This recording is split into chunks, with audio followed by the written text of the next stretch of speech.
Well, good evening to everyone, to those who are here in this beautiful auditorium, I understand, roughly 600 people who are joining us online this evening. It's a privilege to have you all with us and to feel your interest in this topic, which is such an important one. I have the very nice task right now of introducing the two discussants with whom I'll be interacting as moderator this evening. So let me start with our really honored guest to JTS, Dahlia Lithwick. She is a senior editor at Slate.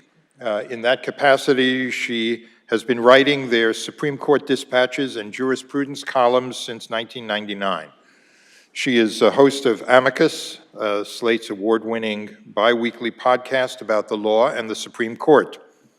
Her work has appeared in many journalistic outlets, New York Times, Harper's, The New Yorker, Washington Post, New Republic, Commentary, many other places.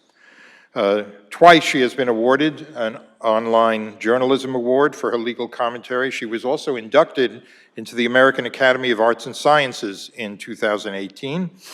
A few years later, she was the recipient of a Women's Media Center's Exceptional Journalism Award and won a Gracie Award for Amicus Presents The Class of RBG, which featured the last in-person audio interview with Ruth Bader Ginsburg. She's held faculty positions at several law schools in the US and Israel, has testified before Congress about access to justice in the era of the Roberts Court, and has appeared on numerous television news programs, which you have all no doubt seen. She earned her BA in English from Yale University, her JD degree from Stanford University. Her new book, Lady Justice, is forthcoming from Penguin Press later this year, and her work has been featured in numerous anthologies. And lucky for me, I have the pleasure and privilege of being her colleague, as we are both Kogod Research Fellows at the Sholem Hartman Institute. So welcome, Dahlia. Warm, warm welcome. Closer in, a day-to-day colleague of mine, Rabbi Jan Uhrbach, is the interim dean of the Division of Religious Leadership and the Pearl Resnick Dean of the Rabbinical School here, where she also serves as director of the Block Kolker Center for Spiritual Arts and teaches prayer and liturgy. She was the associate editor of Sidur Lev Shalem, this Sabbath and Festival Sidur, published by the Rabbinical Assembly in 2015. She served on the editorial committee for the Machzor in the Lev Shalem series, is currently at work as associate editor of the forthcoming weekday prayer book in the same series. She's the founding rabbi of the Conservative Synagogue of the Hamptons in Bridgehampton. She is a distinguished teacher and student of Torah, a member of the Wexner Heritage Faculty, who has taught in many, many different locations. She received her ordination right here, Jewish Theological Seminary. She is also a graduate of Yale University and of Harvard Law School. Prior to rabbinical school, she served as a law clerk to federal district judge Kimba Wood, and she was a partner of the New York law firm of Satterley, Stevens, Burke & Burke. Particularly relevant to tonight's discussion is the fact that as a trial lawyer, her practice included a specialty in First Amendment and media law, which in turn shaped her thinking to this day about matters relating to speech and to truth.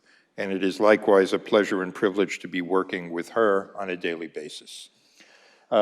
As I'm getting ready to sit down and begin this discussion, I'm going to ask another one of my colleagues, Rabbi Julia Andelman, to give you some important directions about how to pose questions during and at the end of the discussion here. Good evening, everyone. We are using an online platform for Q&A so that those in the room and those joining us online can, in an egalitarian manner, submit your questions. So if you're in the room, you should have picked up a little piece of paper in the back that has instructions. If you're watching the live stream, right under the video window where you're watching us right now, there are instructions there.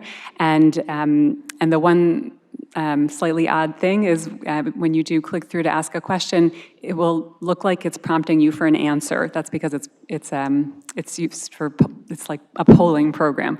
But actually, we're asking for your questions, not your answer. So that's where you can submit your questions, and feel free to do it throughout the conversation, which I think will run for about an hour. And then into the Q&A period as well. And if you don't listen to Amicus, you really should. So I think it's probably best to note at the outset that there are obviously some Supreme Court-related issues that are unfolding around us, but that is not our topic this evening, except as it might impinge on what our real concern is in this dialogue. Because we're going to address the breakdown in the role that human communication is meant to play in civilized and civilizing society. So we know this problem, of course. We may even feel a certain amount of weariness in hearing about it, but the truth is we cannot afford that kind of weariness, especially when we have two people, such as my colleagues on this stage, who have come to fresh perspectives on this from an unusual angle. In an important sense, what we are here to discuss gets to the heart of what this institution, JTS, is about. That is how Torah speaks to the deepest problems of human society and relationships. The COVID pandemic was a catalyst that led these two friends, along with a third colleague, who I believe is or will be in the audience tonight, to a regimen of studying Torah together. And that, in turn, drew them, and here I'm paraphrasing W.S. Gilbert, to the quaint ways of narrative. In the Jewish lexicon, narrative is agadah, and agadah by any name is a double-edged instrument because it is both the handmaiden of a humane pluralism, and at the same time it can be misused to enable an indeterminacy that imperils the very notion of truth. So with you, I am looking forward to how these and other manifestations of the challenges of discourse today will emerge from the conversation about which we now embark. So let me pose a first question to you. You established this regular chavruta, this study partnership. It was early in the COVID pandemic. You have told me that you principally did this for the sake of the study itself, and yet it took, perhaps inevitably, a turn to yielding insights into critical phenomena in our society. So can we begin by each of you telling us briefly what really led you to create this chavruta, and what in particular about the pandemic gave it a little more impetus? So first of all, my best dream would have me sandwiched between two extraordinary rabbis, pretending like I know anything. So this is just an incredible thrill and honor to be included here tonight, and to the folks who braved the world to come be here in person, thank you, and to the folks watching online, also thank you. This is definitely my first in-person event in 2 years and 1 month. So let's see how we do. I mean, two, I think, framing points that I would make is that what brought me to Rabbi Jan initially was Rabbi Kaplan. She's the third unnamed member of our chavruta. And we were living in Charlottesville for 18 years. The Nazis marched there about 5 days before our long scheduled move. We landed up here, quite literally feeling like refugees, and we washed ashore at Jan. I think the first place I prayed was Shabbat morning with you. And that little trifecta became, for reasons I know you talked last week with Rabbi, a way for me of trying to work through really what was a profound Jewish trauma and I think racial trauma of Charlottesville 2017. And that folded into the trauma of COVID, which happened not so long after. And so I think maybe the only other thing I would say is that in COVID, we fled Brooklyn. We'd lived here for not very long, and we really were, didn't know who we were, where we were, what we were doing. And a rabbi who is not either of you two said to me wisely, the first week of COVID, you can't build your house on a bridge. And now we're on a bridge, and we don't even know where it's going. So I spent the first few weeks of COVID trying to figure out what I wanted on my bridge. And what I wanted was my family and my dear friends and Torah. That's what I needed. And I think that that has become, in a weird way, my metaphor to that bridge became so life-giving, sanity-affirming that there were many weeks when I was dragging myself through the week, but I got to our chevrita, and then I was awake and alive, and there was a point. Yeah, I don't have a lot to add to that. Thank you. I would say that when we met, and it was right in the wake of Charlottesville, and it was a time in the world, we're still in that time, where we were all feeling very vulnerable in a whole host of ways. And then when COVID happened, it created both more intense need and also some additional opportunity, because we discovered that some things that used to be really easy were now obviously very difficult, but some things that were hard suddenly became easier. And one of them was just getting together on Zoom and learning together. And that kind of opened as a pathway.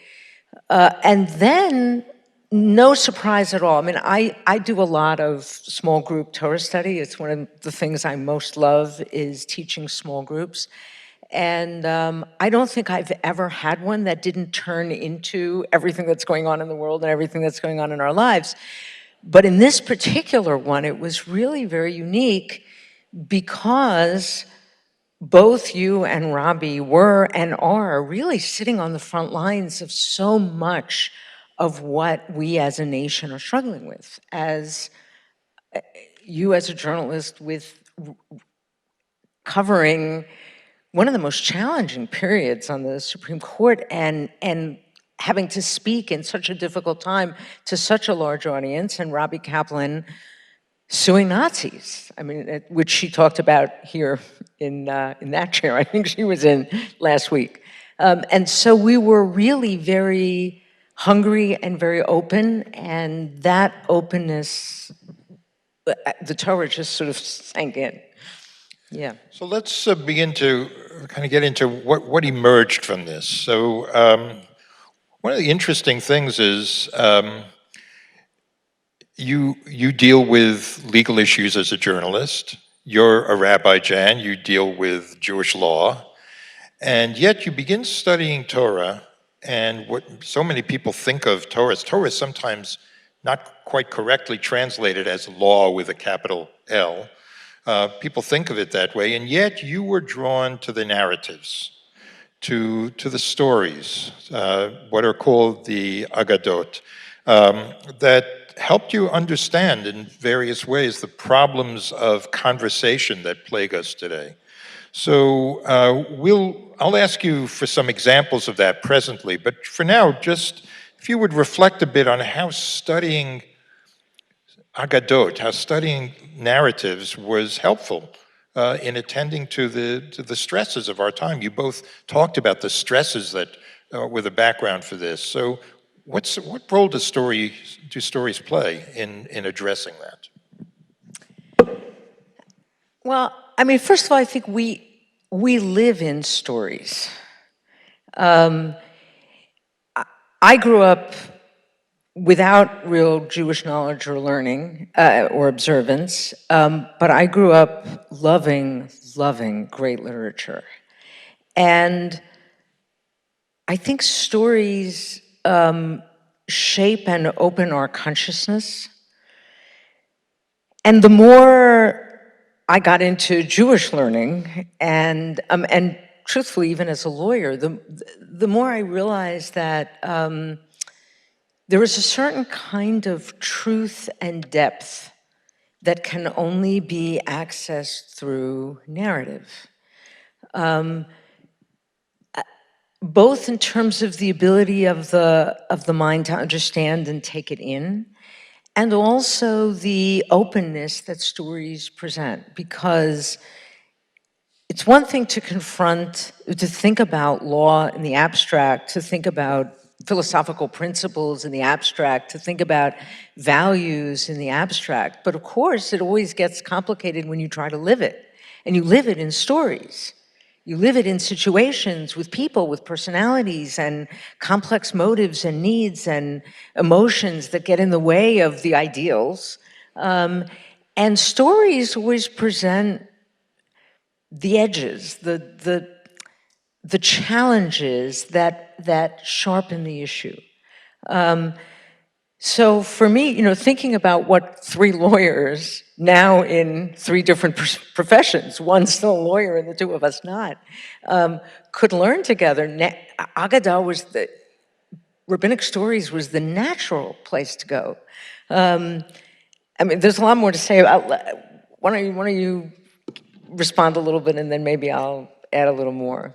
No, I mean, I think I'm listening to you and I'm remembering, particularly at the beginning of COVID, there were so many really thorny law questions, right? I mean, they were all around us. We were talking about the Med Hartman. You were talking about, what are we going to do about these lockdown orders and who do they apply to, and, how to think about, just purely legal questions in some sense, both legal in terms of halakha and legal in terms of, we had the United States Supreme Court weighing in on lockdown orders and reflecting on, the significance of prayer. And it was almost too much. I mean, those things were so close to the bone. They were so visceral and personal.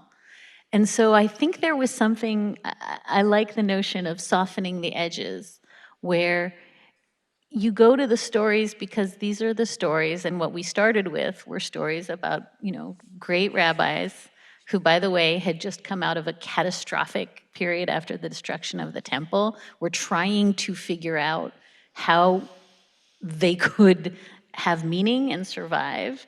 We spent this year reading Heschel, who had just come out of the catastrophe of the Holocaust and was trying to figure out how to have meaning and survive.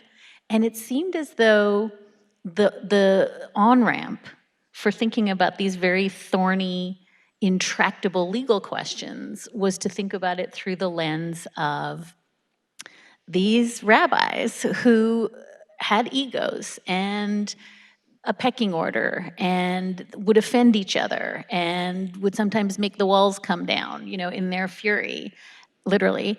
And you could locate yourself imaginatively in that, maybe as a way of grappling toward how we think about the law, which we were all thinking about, whether it was Rabbi suing Nazis or me trying to understand, the Supreme Court's COVID docket. And I think maybe the last thing I would say is that all of us who think about the court, the Supreme Court, think less about the law and more about the vehicle that the justices use, whether, we call it dicta, but what it is that they are telling us as a story to get us to buy in.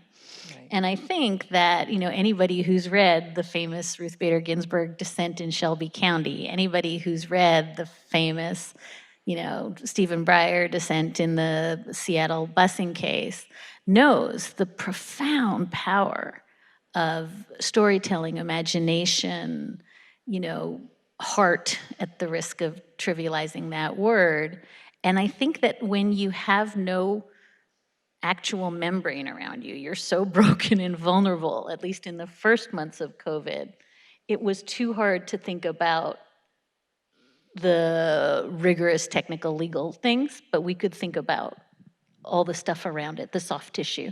Yeah, yeah, and I mean, thinking back, thinking about Rabbi Kaplan, and one of the reasons that she was able, for example, to win the Doma case is because she had such a finely tuned sense of the way the narrative mattered, the way the story mattered. And when you study stories, you're living with these characters. And, rabbinic agadot are mostly very brief. Like, the story is tiny, but it opens a world of someone else's consciousness. And you're in relationship with these people in a very safe way, because you can fill in all the gaps. But what we would find on a regular basis is you read a story and you immediately empathize with this rabbi or that rabbi, or you're angry about this, or we would, react against this. And then in conversation, keep turning the prism. Well, what if we read it in this tone of voice? What if it wasn't said that way? What if it was said this way? Or what if we imagine that this happened? Or, let's try to justify the behavior and get into this person's head. Well, maybe they were experiencing this. And before you know it, you feel your own heart opening.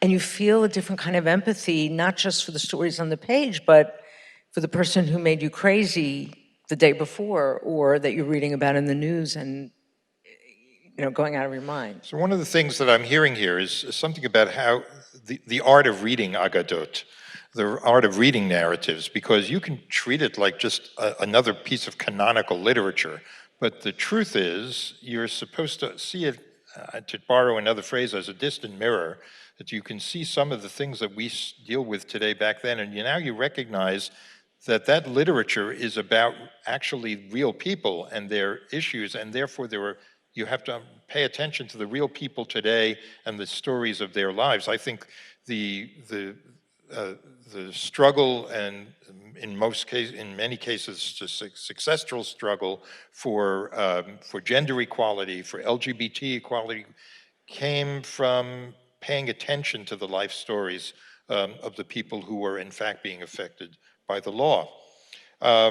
So I'm going to push you now a little bit to give us some examples, because we live in this polarized society. Give us an example or two of how your study of these ancient stories suggested lessons about, first, how discourse can go awry, but most important, what are the preconditions that you learned from this for authentic and constructive conversation and discourse? What are the stories that most moved you here? And there were so many. And I think one through line, as I thought about it, and there were really a lot that we read. Jan directed us to do a lot on visiting the sick, and a lot on how communities of learned people with significant egos and a significant investment in being right? That's the coin of the realm. How you navigate being wrong, how you navigate shame, what happens when the shame is so acute that it destroys you and destroys your relationships. And maybe another theme that I pulled through over 2 years, I went back and looked at my notes, is that you have to live in the world. I mean, you literally just can't bury yourself up to your neck. And you have to, there's such temptation, particularly in ugly times, to just say, I'm done, I'm really done. I can't do it anymore. I can't suit up, can't get another death threat, can't, write another article and be pilloried. I'm tired. And I think that there was such a sense that I took from so much of what we read, that you don't have the option to be done. And it really is like beyond the, lo alecha hamlacha. It's that like you really, your work in the world, That's the meaning, that's the purpose. And it's such a paradox, right, for three lawyers studying, centuries-old texts about a bunch of rabbis. I mean, it seems like it could be arcane dancing on the head of an arcane disco ball. It's crazy how abstract it is. And that to pull from it time and time and time again, that your responsibility is to be in your community, doing the work, repairing relationships. I don't know if that's too abstract a construction, but I think for me, COVID really was an opportunity. If you wanted to disappear, you could disappear. Well, let's take visiting the sick. You mentioned that. Just draw that out a little bit. What you saw in those reflections and in those stories about Bikur Cholim, visiting sick. I mean, I'm thinking of a couple of stories that, and Jan's going to tune me up when I get it wrong, but a couple of stories about just the obligation to, everybody is avoiding the house where someone is ill, everybody is terrified. I mean, imagine reading this in COVID when you're trying to figure out, if you can see the grandparents, if you're trying to figure out how to be present for people who are ill and what that involves. And that you don't have the option to not go, and that you model going, you model showing up and getting the house clean and doing the things you have to do that engagement in that work. We throw around like words like tikkun olam and staka and chesed, and they are so devoid of meaning. And then when you apply them to actual story after story after story where you can say, oh, this actually changed the whole world, not one life, the whole world. I mean, the Bikur Cholim stories were a great example, in part because one of the things I love about these stories and why I think that rabbinic literature is so powerful and such an important model for us right now is because they're such self-critical stories. And very often the stories come as an example of where the system is actually not working, where the law as written is really problematic, or where it's not being followed. And the Bikur Cholim stories, one of the stories we read is some great sage is sick and nobody's going to visit. And so you're reading all this law about the beauty of, the obligation to visit the sick and how we care for the sick. And then there's a story that when someone's actually sick, they're not going.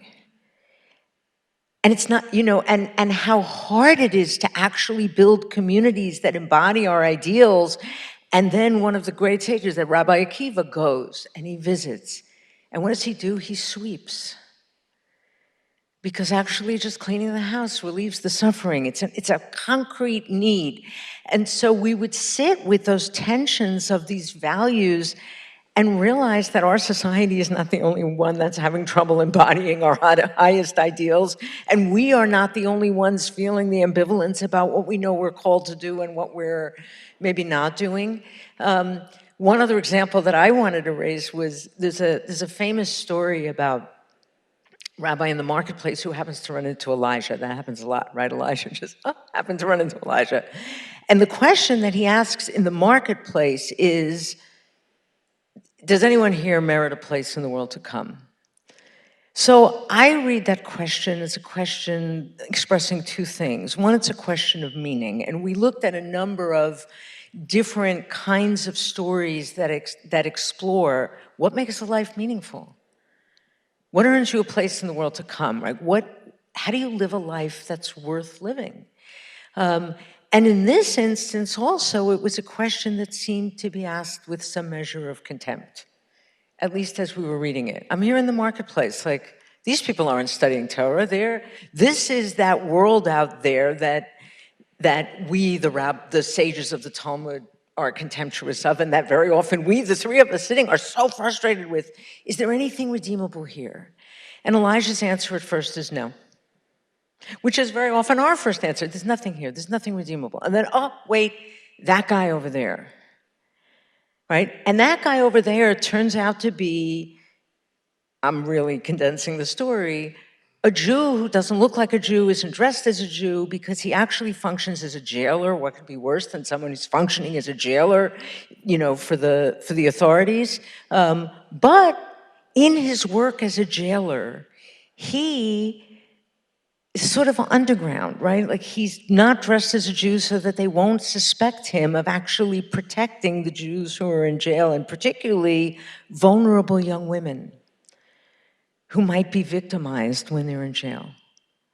Right, so here you have a model of, oh, this guy is actually a hidden tzaddik. Like he's a righteous person who doesn't look like a righteous person, and you, Rabbi, with your learning, are so contemptuous of the people. You have no idea what these people are doing, right? And then the coda of the story is, oh, and also those two guys over there. They have a place in the world to come. Who are those two guys over there? Two jesters or comedians. Why? Because they make people laugh, right? And they sustain people's energy and hope and spirit. So that was an example that really, when we looked at it at a time when we were all three of us feeling like, oh, the work is so heavy, how do we know if we're making a difference? And the answer is we don't know. But we trust, and there are all kinds of ways to make a difference. Well, one of the takeaways from that story, of course, is that the road to the world to come, so to speak, the road to redemption, is paved with small acts of kindness, right, that are in many ways under the radar, and that should be giving us some sense that there are things, even if we look at society today and what has to be overcome to heal it seems so overwhelming. It gives us at least a little bit of an encouragement. Right. Also, I just want to say that I'm going to appeal to the fact that, Jan, both you and I have been rabbis of congregations, and the visiting the sick. When you're visiting the sick, you're responding to suffering and pain, and the last thing you think of at that moment is what their political position is. It completely doesn't matter. And that's one of the things that you learn very quickly when you're ministering to people, that there's a time and a place to be debating certain things, but in the end, the human relationship and the response to just the raw fact that we all suffer in various ways has to be able to trump that. And there's so little of that in our society today. The sense that when people seem to be in a rage, it may be that they're responding to some kind of fear, that there's some suffering inside. If only we can try to ferret that out, there might be some connection there. And that, I think, is probably something that comes out of stories like you've described. I'm struck by one thought, which is rabbis who die alone. We read some really profound, life-changing stories about what it is to have achieved such greatness and then to have a death that is alone and humble and painful and full of doubt and fun with Dahlia. But I think that there's something about the lessons, the persistent lessons of those twinned things, Gordon, of both humility and your smallness, and also that you can do great things in the world by doing tiny things. And it's, I'm always reminded of my, favorite story of, that you have to walk around with a scrap of paper in each pocket that says, the whole world was created for you and that you're a speck of dust. And I think for me, a lot of these stories located me right between those 2 points, that this bracing dose of humility, that everything that you think is happening to the world for the first time, to you as a first time, to humanity no, it's all happened.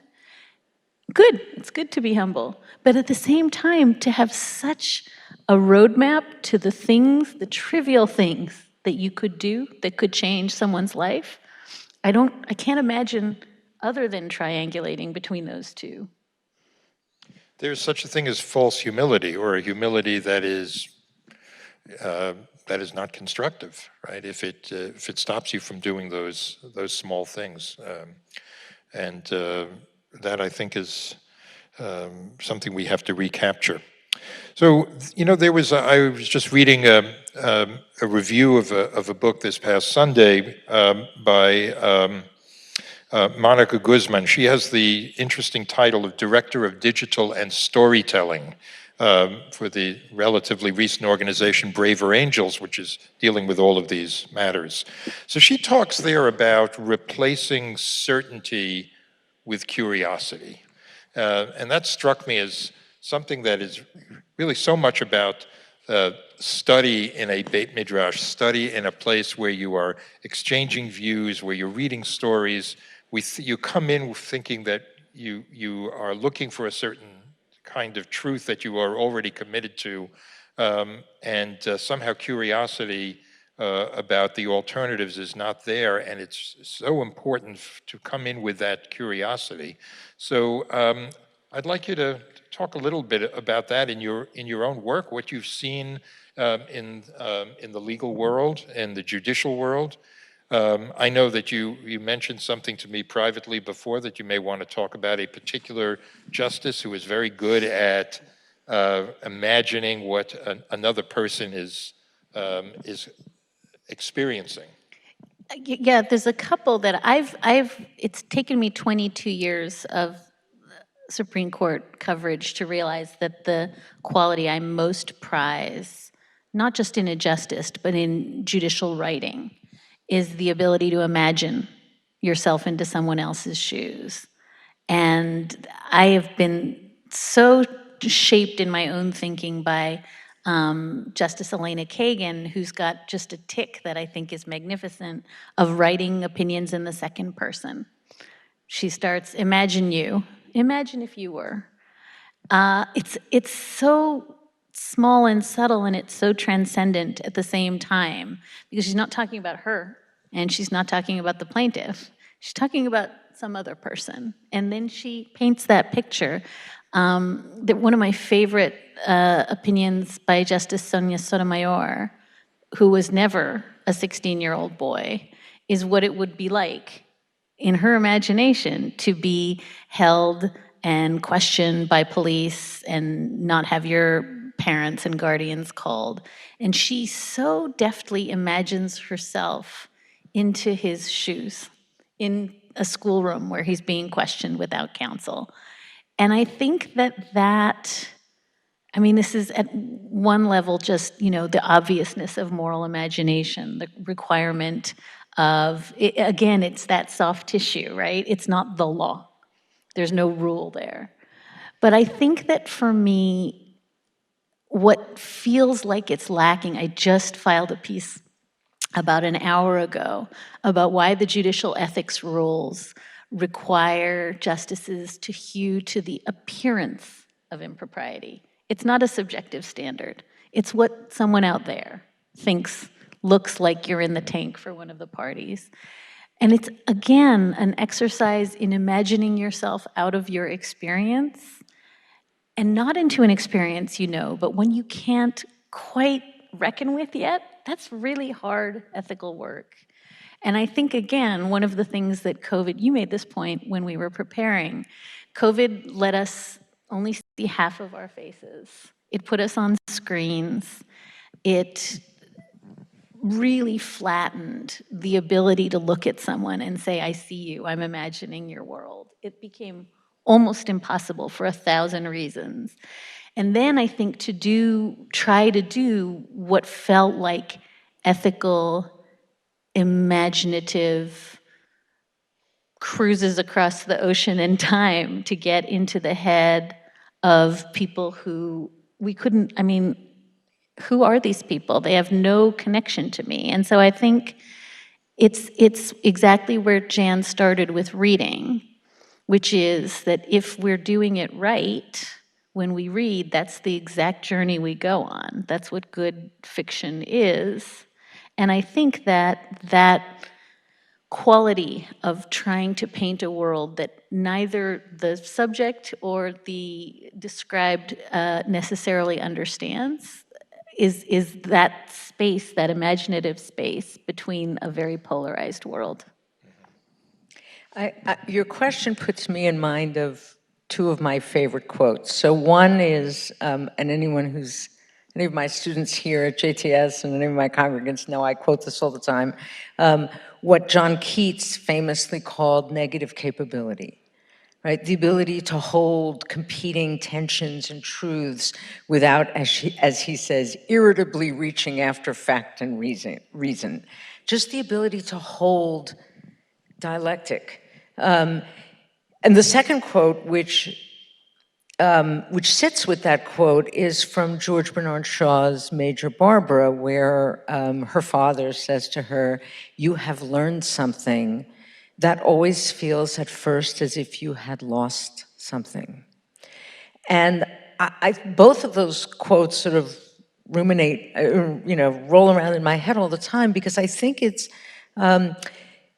the lack of negative capability, the inability to hold irresolvable tensions, and the inability to bear the loss that comes with learning is really at the heart of so much of our challenge in the world today. And now the loss that comes with learning comes often with a loss of identity, because we hold our identities so tightly. And everything is associated with my identity. So if I come in a mode of curiosity and uncertainty, then I don't know who I am. I don't know what team I'm on. If I don't know what team I'm on, if I might be wrong, then who am I? And stories like this push us out of that. I have always felt that, we study Torah, we read Torah lishma, for its own sake, and also because it's good training in how to read life. Yeah. Right? And how to encounter another person in a mode of curiosity without feeling like, if I experience the loss that comes with learning, that I've lost the essence of who I am. No, the essence of who I am is a learner, is that I can hold my viewpoints and even my identity sort of provisionally with lighter, open hands, not grasping it so tightly. So there's a story, not in rabbinic literature, but in the Bible itself, in the Torah, that is pretty well known. And Moses wants to see God. And God says, you can't see me. A person can't see me and live. And there's a comment on that in the Kabbalistic literature that says, because if you did see God, you would live forever. You would be immortal. There would be you wouldn't be living in time anymore. Or in other words, you wouldn't be human, because the human vocation is only to have an aspiration to truth. And that's part of our commitment, or should be part of our commitment, to aspire to that truth. But the minute we think that we have seen it and we've achieved that certainty, then we're giving up something that's in the essence of humanity. And that's what struck me in reading about this, exchanging certainty for curiosity. And I know that, Dahlia, you have seen a shift and a change over the years in the kinds of responses you get to the things that you write, that you're getting a lot more of people looking for confirmation bias. You'll come with confirmation bias and looking for that rather than curiosity. I'd love you to tell us a little about that and what has changed over the years, and what your analysis is of why. My friend Sonia is sitting in the audience. We've been friends for a long time. I think she could give this answer better than I could. But I think I date it to about 13, 14 years ago when my emails started saying, that was a really good piece you wrote, Dahlia, but it wasn't about me. And it wasn't about me either meant you didn't cite my research, you forgot to mention my law review article, you failed to mention the great pothole scandal in my town that roiled our community and you didn't notice. And the joke I used to say is that around the same time I started noticing that phenomenal amounts of reader mail was about sort of the them-shaped hole in my piece, that people would write into like Self magazine and say, I loved your cover on Gwyneth Paltrow. She reminds me so much of me. And that there was, what I started to say when I talked to young journalists is that we have an obligation to be a window, not a mirror. Our job is to teach someone something they didn't know when they clicked on your piece. And the unbelievable famished hunger in our readers to hear that the thing they thought was correct, which, we can have a whole conversation about how journalism has monetized that and that journalists have branded that, and all the ways, in which our sort of bubbles of biases and confirmation bias is happening. But, and I don't say this, it sounds as though I'm making light of our readers. I just think that we have almost lost Jan's elegant formulation of the curiosity that we should bring as readers, not just of Torah, but as readers of news in the world. That what is the thing that I don't know or understand, and how can I hold it lightly without seeking to map it onto my sense of who I am in the world, or what I need to be in the world, or what the world will reward me for thinking. And I think in a sense, it is, I've often joked, we are the most widely read, not very three-dimensional people, because we read and we read and we read, but you can follow piece to piece to piece to piece and read the same thing about yourself 400 times a day. And I worry because I think that there's a lot of ways that, not just journalism, I think media generally, maybe politics as well, commodifies holding up a mirror to the consumer and letting them know that they're right about absolutely everything all the time. This must be challenging for you, I would imagine, being, a guest on some of these news shows where you often have a sense that they know where they want to go, but that's not necessarily where you want to go. Yeah, I mean, you can definitely never get booked again for saying something that wasn't on the script. And I think, more and more I have noticed conversations with bookers and schedulers who really want to know exactly what you're going to say. But I think that there's just a larger, tendency to just find yourself in a very defensive crouch when you're talking to anyone who isn't in that tribe with all those 400 boxes checked. Because, and I think this is a thing we talk about a lot, certainly in the years that we have worked together, in the 2 years, not a day goes by when you don't say, this is the day I say or do something or tweet something that will end my career forever. And, I really hate the language of cancel culture and the language of, I think we just have to find smarter ways to talk about it. But I will say, it seems to me that we have lost the capacity to listen, in part because we hear the roaring in our ears of the fear of what we're going to say. Does that make sense? Yeah, unfortunately, it can happen to rabbis too. Oh, I know. Yeah, so, and I think that what you're describing, Dahlia, is, in addition to being so damaging to society and to discourse, it's a tragedy for the soul. And, there's a wonderful essay in a book called Small Wonder by Barbara Kingsolver called What Good is a Story? And she describes a year when she was judging the best American short stories and had to read like 125 short stories in a very short period of time.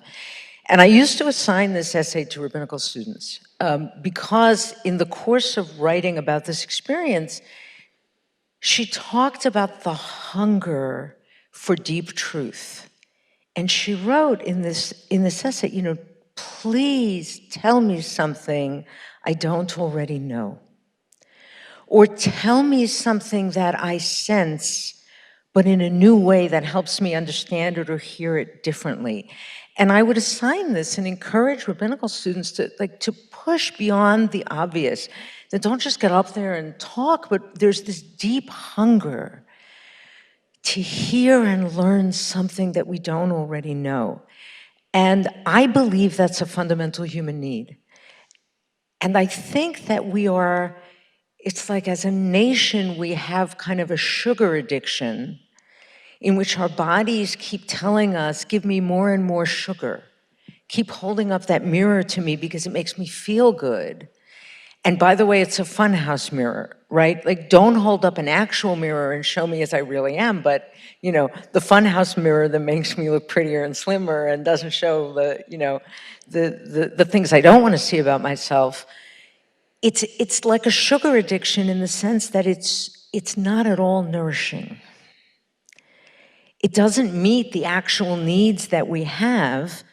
And then 5 minutes later, I need another sugar hit. I need another reflection that's going to show me that I'm a good person.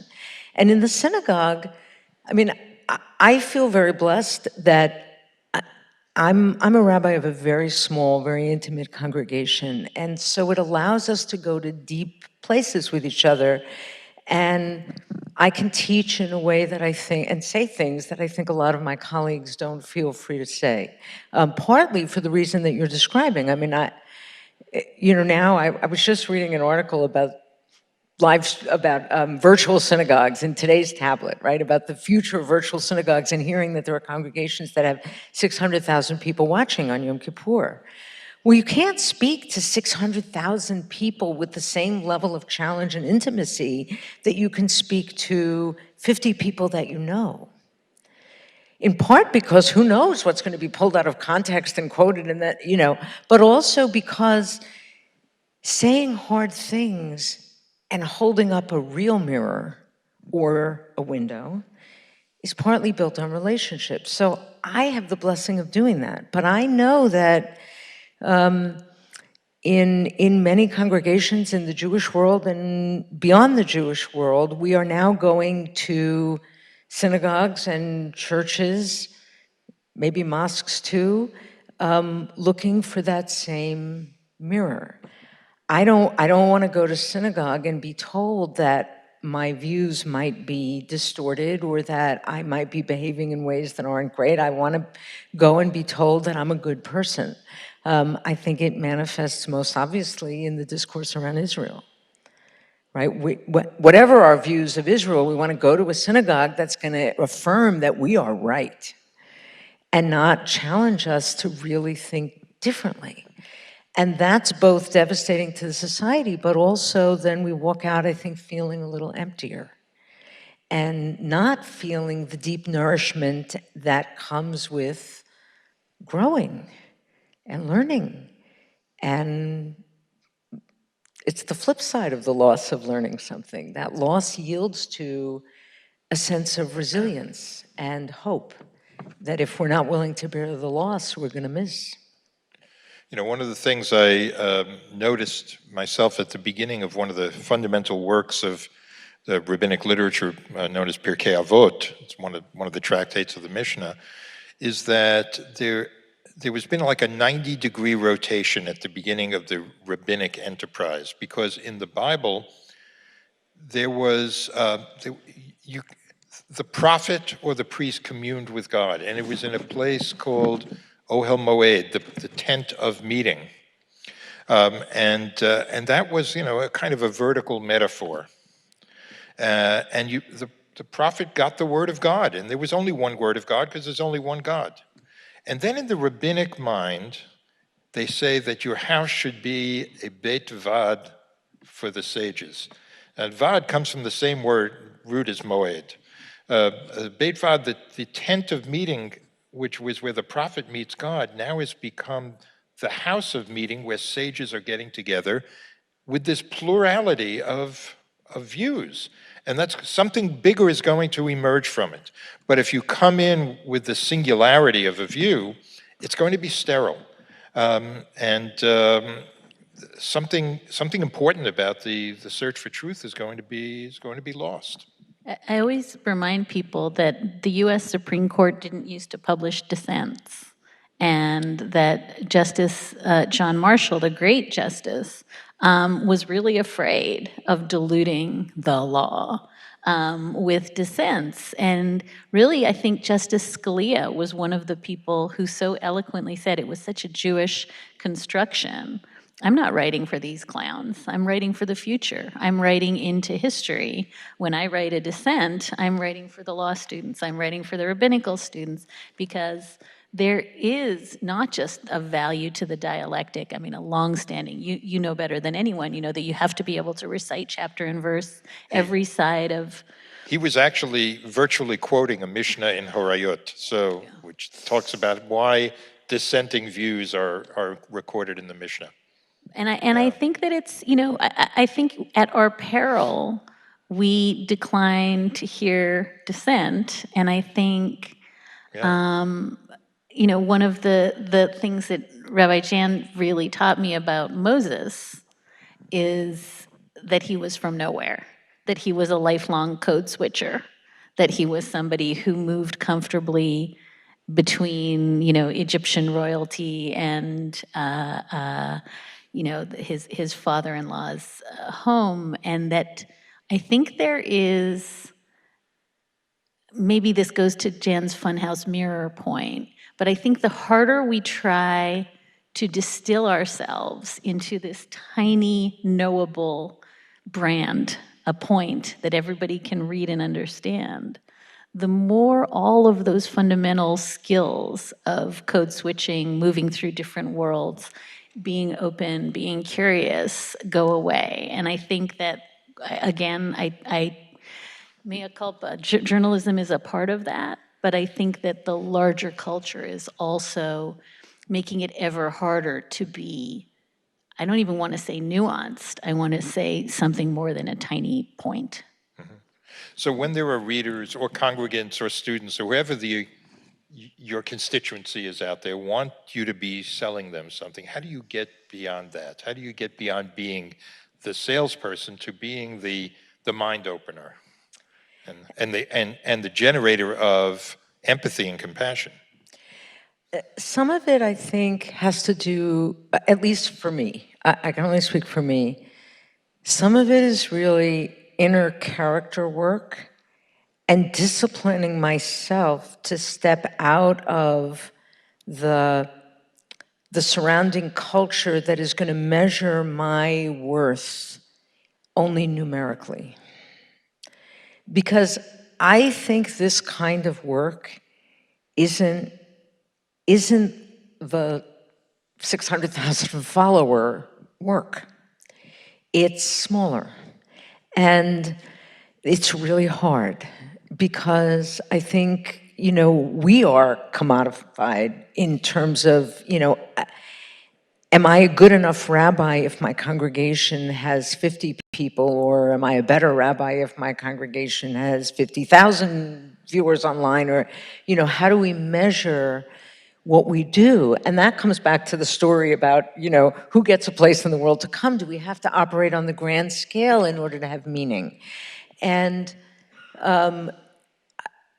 it's very hard because I think to get past the sugar addiction, to get past the commodification and the surface, really it's smaller one-on-one work, and it requires distinguishing between bigness in terms of numbers and bigness in terms of inner capaciousness.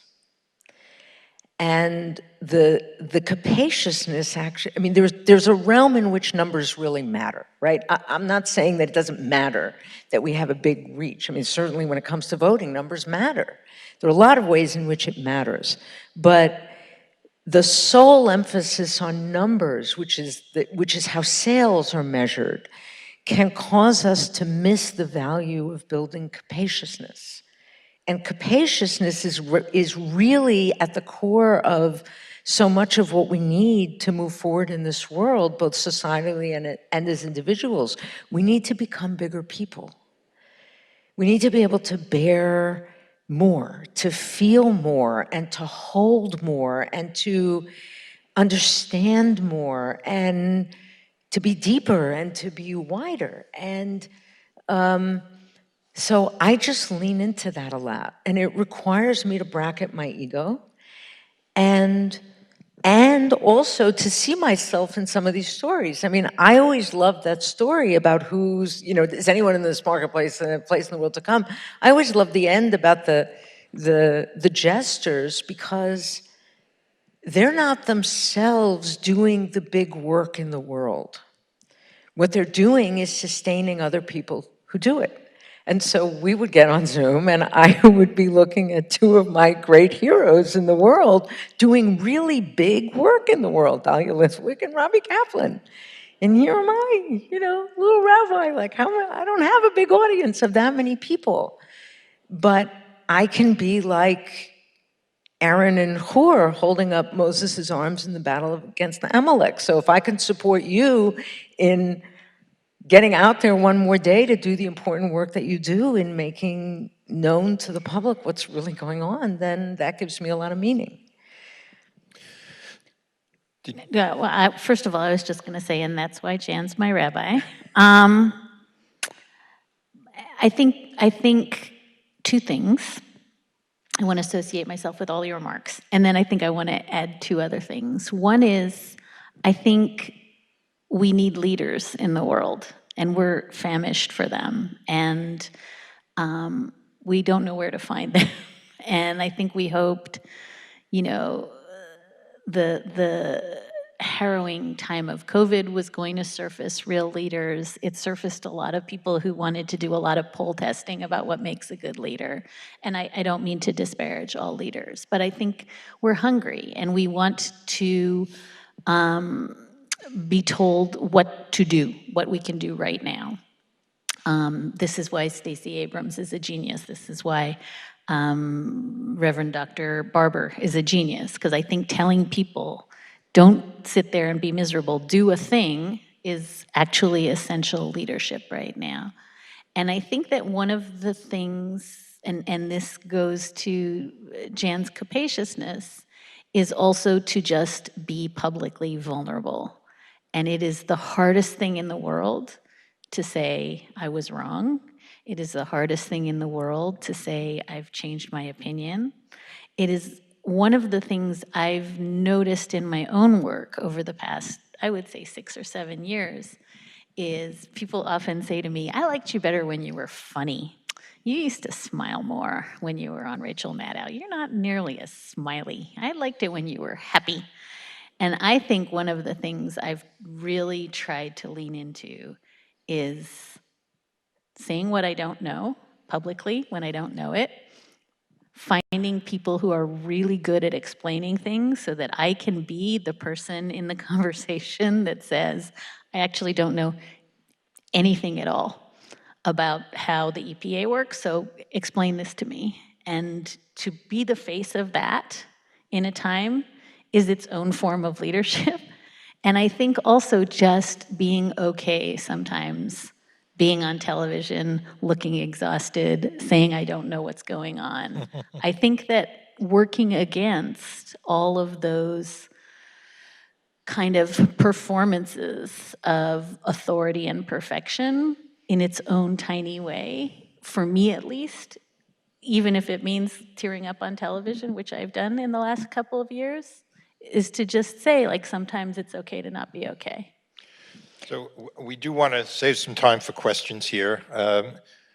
I would like to just very, very quickly summarize something that I think I'm hearing in all of this. You've taken out of this study and this conversation and this observation of society that there are a number of core things that we have to hold on to if we're going to be optimistic.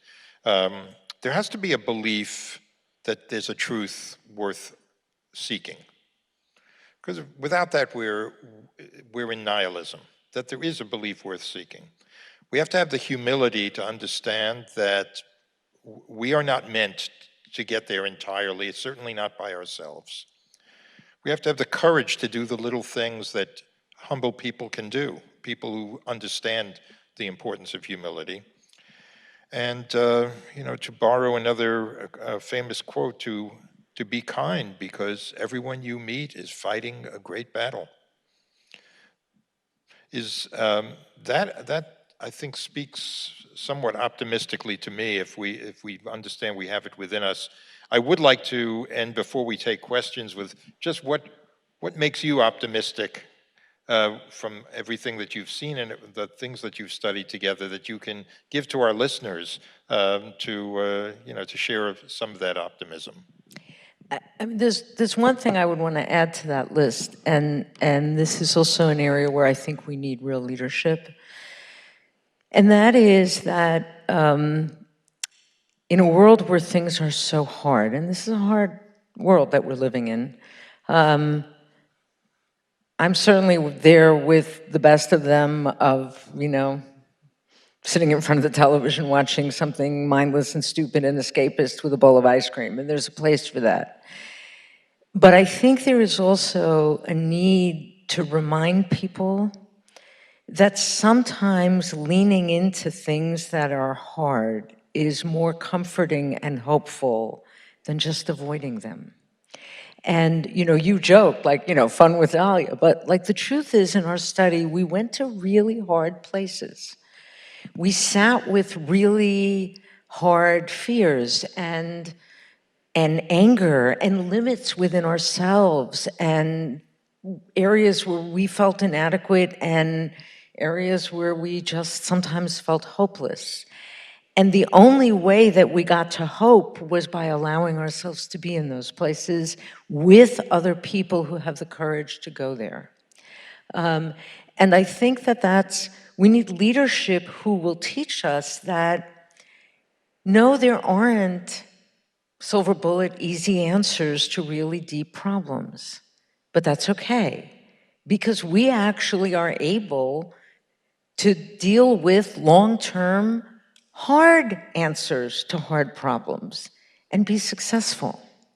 And that's more honest and more hopeful than just pretending that, we can, we have to live in the world. And yes, we're in hard times. And one of the things that was also very hope-giving, I think, from our learning was, I think we would sort of get off Zoom and realize, there really isn't anything now that hasn't been before. It looks different, it sounds different, it's the same issue. And we got through it then, we'll get through it again. They not only survived, but produced great literature. Yeah, and thrived. Yeah. Um, Well, I think. Do you want me to do my optimism? Do your optimism, please, and I'm then gonna- we'll take some questions. 30 seconds on optimism. Two things. One is having deep, authentic friendships with people that are your people and that you can be 100% with. One of the things I think COVID gave us was a really sharp sense of who it is that you need to surround yourself with in order to breathe. And I think that's one of the things that this was a gift to me. And then I think the other thing is, and here I'm going to quote one of my other rabbis, Sherilyn Eifel, who is the outgoing, I think now gone, head of the NAACP Legal Defense Fund. One of the things she said on my podcast on New Year's was that we forget how great the capacity for empathy really is. We don't understand what it meant to see people go out after George Floyd was murdered and not only protest and march, but teach themselves what they didn't know. We don't understand what it means that people in this country overwhelmingly, watched the same hearings I watched for Judge Ketanji Brown Jackson and came away saying, she's pretty awesome. We don't know how deeply felt the communion with the people in Ukraine has been and how transformational that empathy has been. And I think we operate from fear. And part of, we've talked so much about what happens to you when you're sort of, in this crust of fear. But I think that the opposite is true, which is we forget how vast, and this is where the young people really will save us. But I think the capacity for empathy is infinite, and that what we see so much now that is ugly is an attempt to roll back the empathy, an attempt to say, don't see what you shouldn't see, don't think what you shouldn't think, because I don't want you to experience all of that life out there that is different from what you know. That tells me that when the fear is that human compassion and empathy is so vast that it's changing the world, that those efforts to push it back suggest to me that it's coming and it's huge. Thank you. Can we invite the questions from our listeners, from the audience?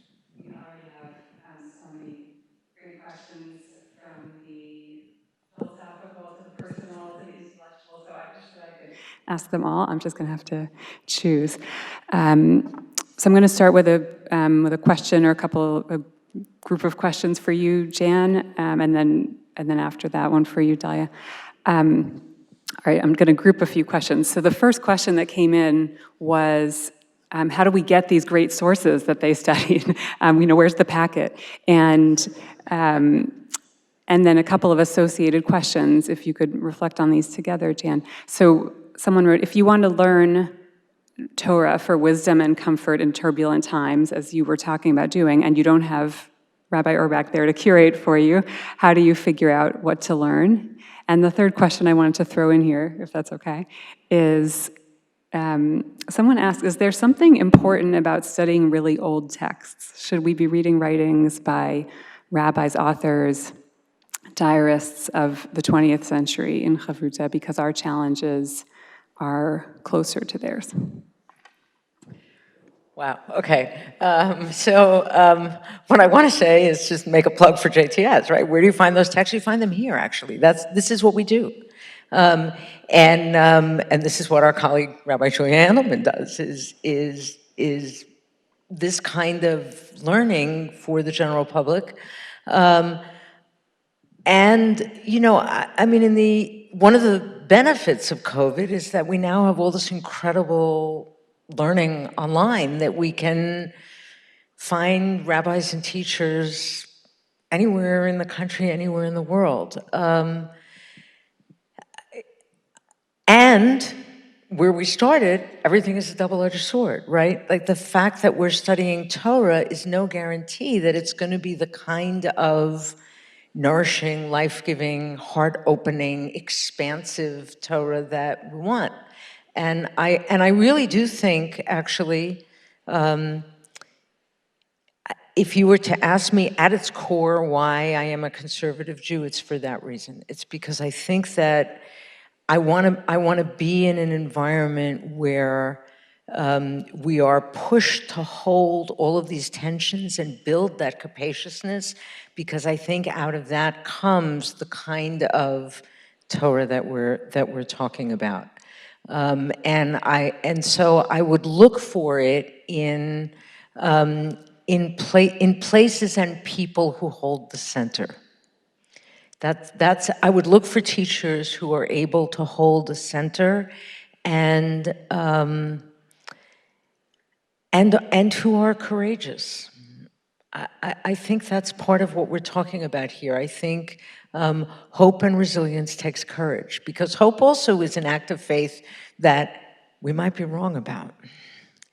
And it is an act of courage to be hopeful and to whether to read the text or read the world in a hopeful way. The last question about, should we be reading, yes, of course, it's a both and, right? We should be reading as widely as we can read. And we also, for example, most recently just read an essay by Bialik on revealment and concealment in language, and the way that speech and language functions to cover over and hide the deepest, darkest, most challenging questions and experiences that are lurking at the edge of consciousness, and the way we then claw away at language to reveal them and use language to do that and then immediately cover back over. So yes, we should be reading those. But I do think there is something uniquely powerful about seeing these issues in these ancient texts. And it's both in terms of content and in terms of process, because when we read it in these ancient texts, we have to do a lot of translation in our head. We have to empathize more broadly with a world that is alien to us, with people whose values may be different from ours, who maybe we can't picture what they would look like, or it's a little bit of a stretch. And that's part of the work, is to empathize and get into the head of a completely different world and discover, oh, it's actually not that different, because the human heart is the human heart. And the questions that we have, they had. So I think there is something profoundly comforting about going back to those ancient texts that just staying with contemporary writers doesn't offer. Yeah, I think there may have been even a practical aspect to the question of where you go. Well, the fabulous compendium some years ago called the Book of Legends, which was first in Hebrew and translated into English by Bialik and Ravnitsky. Fantastic table of contents that breaks them all down by topics. Jeffrey Rubenstein has published a book about rabbinic stories, and there are others. So there are plenty of resources to begin in a little bit of a DIY way, but in the end, aseh lecha rav, find a teacher and find a study partner.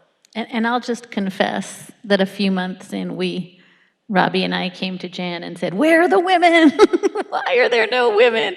And we met a few, but I think there was something really important about persisting and not just saying, "Oh, this is nothing in here could have any meaning or resonance for us because they're, patriarchal and they're male and they're blah blah." And the opposite happened. The minute you put that aside, right, all the good stuff I always started. start with the axiom: the ancients were not stupid. Right? Yeah. I want to share the question for you, Dahlia, but a couple of people just wrote some pithy, lovely reflections that echoing what you were just saying that are worth sharing, I think. Someone wrote, I'm also in a chavruta. We study Talmud, which in an odd way is secondary. And another person wrote, people ask me if I'm a member of a book club. I say yes. We read the same book over and over and over. All right, here's the question for you, Dahlia. This person wants to know if your experience learning in chavruta has shaped how you frame the stories that you cover. And they wrote, her journalism is not easily mapped to the deeply personal stories of the Talmudic rabbis. I went through a period at the very beginning of COVID where I wrote a bunch of very personal pieces about how I was experiencing COVID that were very, very much inflected by our meetings. And I actually wrote a piece earlier this year about sort of being barked at, that I wasn't speaking to the issue that person X or Y wanted me to speak to, and therefore I was bad. That was almost entirely, I think, based on conversations we've had. So I think certainly I have probably written more personal essays, I think, in the last 2 years than I usually do, and often from a place of deep desire, I think, to figuring that if we were all broken by some question, that maybe it had some public salience. And then I just think on the larger question, I think almost all of my work has been really informed in the last 2 years by conversations that we have had, and we've really only flicked at it here tonight, but truth and text. And because, we're talking about Agadah and we're talking about narrative, but I think that it's Agadah and narrative rooted in a deep and abiding belief in knowable truth, and that text is brings you closer to truth. And I have really, I think, in a deep way, my ideas about sort of the need not just to defend institutions, which I feel acutely, but that there is knowable truth, has been very, very shaped by these conversations. But not fully knowable. Not fully knowable, Right. and not certain, and in every single way, as Jan said, we would go into a story, and I was always the guy, because I'm an idiot, I'd always be like, I'm gonna hate that guy, whoever that, right? I was always like, don't like him at all, and then by the end of an hour and 15 minutes in, I was like, yeah, that guy's awesome. And I think that it's that, again, because it was happening outside of these kind of cartoonish stories that we tell. Nothing is a rom-com. You don't know who the bad guy is in the first 5 minutes. And I think it's that turning of what is truth and the openness to the fact that you're totally wrong about your approach that I think really changed. All right, so moving away from the subject of text study directly, although I just need to correct, I misread one of those comments, so I want to correct it for the person who wrote, I'm also in a chavruta. It has been one of the most satisfying relationships of my life. I left out that line. We study Talmud, which is in an odd way, a secondary. Now it makes more sense, right? Okay, so here's a personal question, but I think you invited personal questions in the way the program has been construed. You both went to law school, but apparently ultimately decided that you would have a greater impact or find more meaning in doing something other than practicing law. What does that say about the practice of law? Is there something broken causing a brain drain of the best people like yourselves? Do you want to take that first? Me too. You go first. So I actually loved the practice of law, and I had a wonderful mentor by the name of Robert Callaghy, of blessed memory, who really shaped my values. And for me, it was not that the law was broken. It was that I needed to live with a greater sense of wholeness in my work, that I needed to be able to be my full self more of the time. And I felt that in my practice of law, it was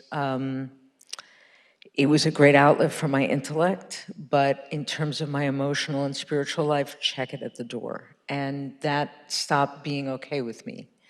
I would say that, and in some ways, thinking back, because this was a lot of years ago and the culture is so different now, one of the things also that drew me toward the rabbinate and away from the law was, as a litigator, and I was a trial lawyer, I was required professionally to be angry a lot and to fight a lot.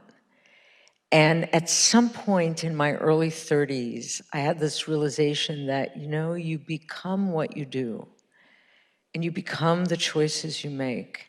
And I was becoming angrier. And I really felt this is not who I want to be. I don't want to be in my office at 11 o'clock screaming at the top of my lungs at a lawyer in LA about some discovery issue that, it wasn't something I could do anymore. And so it wasn't a lack of faith in the law. I think the law does extraordinary good. And I wouldn't say I regret it, but there are times when I look at what Rabbi does and I think, would I have been more impactful doing that? And in some ways, maybe yes. And in other ways, no. But personality-wise, I needed to be doing this. And I would very much say I didn't leave the law. I was called to the rabbinate. This was a positive move towards something, and not that I wanted to leave something.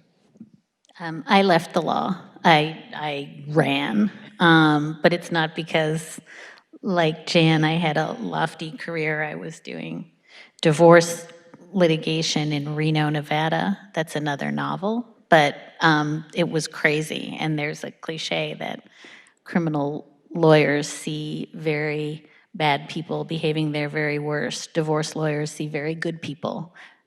No, criminal lawyers see bad people behaving their very best. Divorce lawyers see otherwise really good people frequently behaving their very worst. And to be sort of day after day, like you screaming about discovery in your LA case had nothing on, like, we're fighting about the Tupperware again today and tomorrow and the next day. Always the Tupperware.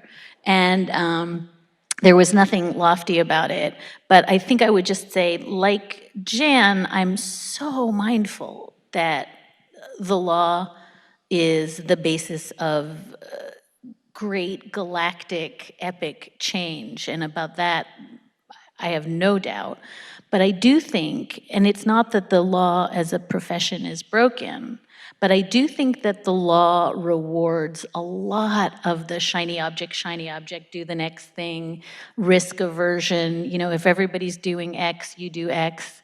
Don't ask why. You know, if everybody's clerking, you clerk. If everybody's working at these 5 firms, you were. And I think that there are few professions that really, really, really prize, do what everybody else thinks is the right next thing, as much as the legal profession. There's a really baked in risk aversion, and it does mean that there are, not that there aren't many lawyers doing good work, but there are many sad lawyers doing work that they hate. And for me, I really felt myself getting pulled to the whole, but I could have a really nice apartment way of thinking about, you know, my entirety of my life. So I think it was my own inherent shallowness and the drift that I felt that I could have to just making very, very poor personal choices in order to succeed on a very, very narrow definition of what success is. So as the one person up here who is not and has never been a lawyer, I do want to say something in praise of it. I'm going to quote Norman Redlick, the late Norman Redlick. He was the dean of the NYU Law School and should always be remembered here because he actually was a member of the commission that studied the ordination of women as rabbis back in the day. He was once asked the question, in my presence, someone asked him, where do you go when you want to try to discover or think about what's ethically correct? And he says, well, the first place I go is the law books. And someone said, or maybe I think I said to him, really? And he said, listen to me. I said, it's the first place I go. I didn't say it's the last place I go. It's the first place I go because law is supposed to be, ideally, the first draft of what we're supposed to be doing. It's our best shot at it, but it can't be seen as the last shot. And so it's not about abandoning the law or exchanging it for something else. It's building upon it.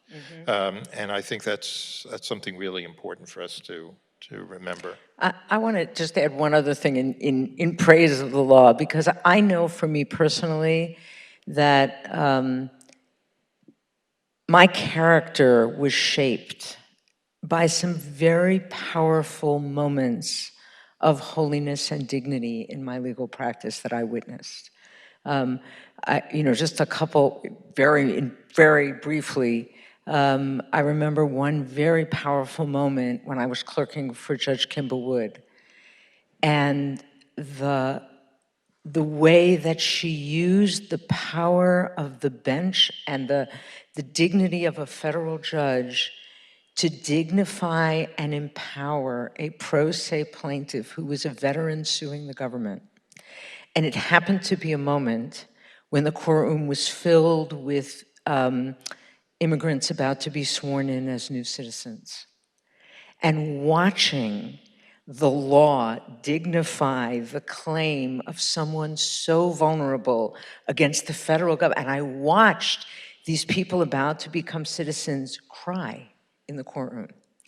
And I remember an incident when we were on trial in my firm, and Bob Callaghy stood up after being we were hammered by the judge in the courtroom, and invoked the power of a handshake The judge was like really giving, how do I know that you're not going to go back on your word and nothing's in writing? And he stood up and he said, Your Honor, plaintiff's counsel and I shook hands. And it was like, the court reporter's jaw dropped. And so first of all, there are opportunities for holiness in every line of work. And the law really has still, I think, a very noble quality. And the power is not just about making law, but the way that power is used in the law is a very ennobling thing sometimes. So one more. Those were such beautiful answers. There were a lot of responses to the line of discussion about empathy. So I just wanted to share a couple of reflections, and you can take it where you want to. One person wrote, "Why is it that many who learn empathy for the individual by learning of their story find it impossible to broaden that to find empathy for the story of a group?" Small question. And then someone else was responding to what you were saying about, that our society needs more empathy to achieve our ideals, but we're so depleted from COVID, from everything in the world, and how can we expect more of people?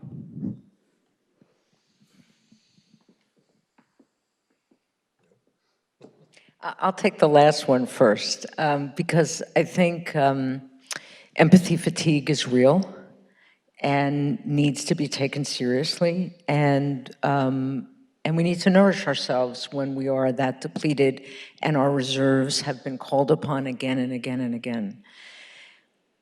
What I will also say is that deep relationship and empathy nourishes empathy. And one of the ways of refilling that empathy is to reconnect and to extend oneself, and maybe not necessarily in a way of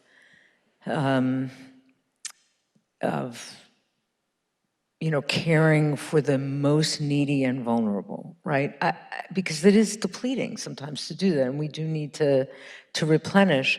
But empathy in the sense of just imagination and the deep conversation in which we enter another person's headspace. And literature also can serve that function. I think it replenishes and nourishes, and it's a renewable resource in that way. It's so energizing, I think, when we make the effort to extend our imagination and connect with another person and discover something shared. It gives us the energy and the impulse to do it again. And that's a different kind of empathy than the empathy fatigue of, I'm caring for people. I'm doing the grocery shopping and I'm caring for people who are ill. I think the kind of conversation where we discover, we're doing very different work and yet we're all dealing with the same problem. That kind of empathy builds on itself and gives us the energy to then go back out and do the harder empathy work. That's one answer. I have a different flavor of the same answer, which is I think one of the things that made COVID hard was that empathy was largely a function of seeing something on Facebook that made you cry. There was not an immense amount of, unless you really were physically caring for someone, of real, there was this infinite taking in of pain, and it was in sort of a unidimensional way.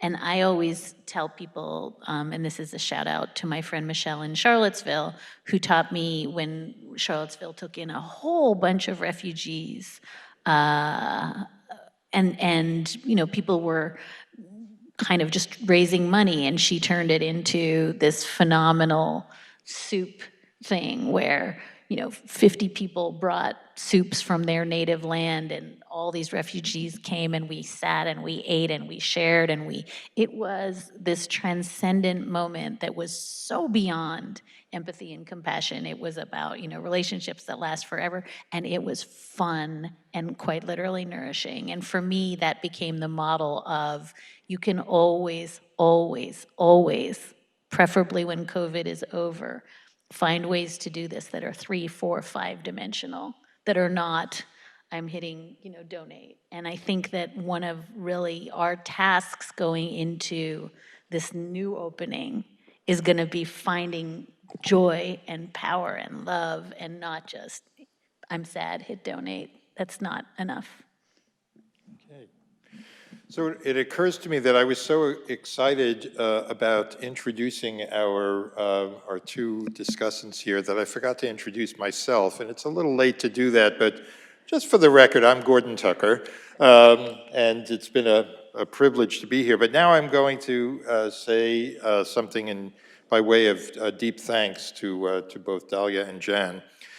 I mentioned this to them before. One of the ways in which the rabbis themselves long ago described people who come into a house of study, described them as people who are shield bearers, because everyone comes in ready with their defenses. They got their shields up. They're going to fend off all of the arguments because they're sure they're right. He said, but the experience of being in that Beit Midrash, of being in that colloquy with colleagues, and recognizing eventually that maybe I don't have the whole truth, maybe there is something I have to learn and something that I have to lose by learning, turns into an act of love, that they don't leave that house of study before they have become deep friends and have developed an intimacy with one another. So one of the things that I think both Dahlia and Jan have given us in the way of optimism is that it actually is, they weren't just making that up. It is possible in a society where we walk around with our shields to actually get to that kind of empathy and deep friendship.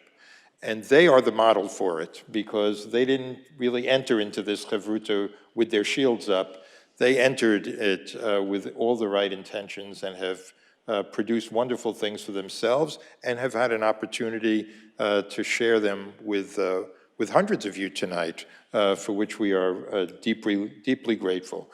So with that, we thank everyone for being with us, and thanks very much to Rabbi Andelman for curating the questions from the audience. And it's not too early to wish you a sweet Passover and a good night. Thank you.